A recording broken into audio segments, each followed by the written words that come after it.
Kenya's former leader Uhuru Kenyatta and Rwanda's President Paul Kagame are calling for a ceasefire in Eastern Democratic Republic of Congo. Fighters from the armed group M23 have made major gains in recent weeks, advancing towards the eastern city of Goma. Malcolm Webb has the latest from a few kilometers from the fighting.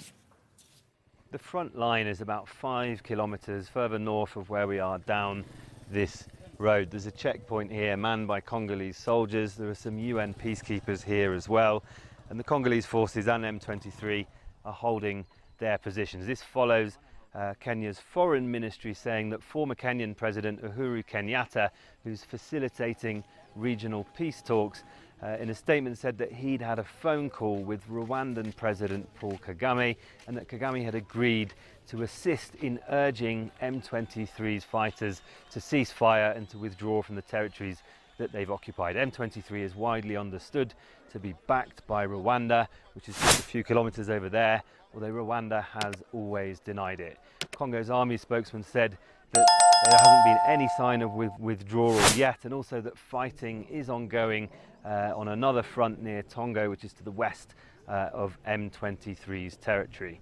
Congo's government spokesman told us that they're waiting to see if Rwanda will respect this agreement, and said that Rwanda hasn't respected such agreements in the past. Meanwhile, civilians are bearing a lot of the brunt of this conflict. More than 200,000 people have been displaced, many of them living in camps between here where we are and the city of Goma just down the road here. And those people who are injured in the fighting on that side of the front line often don't get any access to medical care.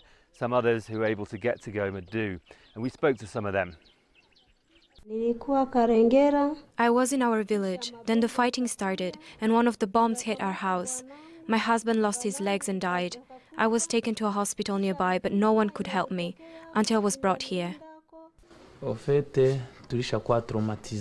We feel very traumatized by all of this.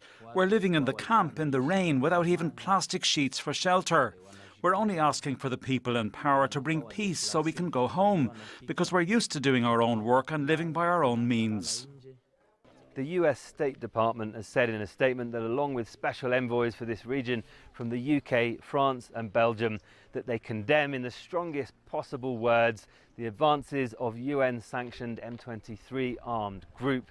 These are some of the strongest comments we've had so far from the Western powers who are influential in this region. But people here are waiting to see if this increased diplomatic activity is going to amount to any changes on the ground ahead of peace talks, which are due to resume in Angola's capital, Luanda, on Monday.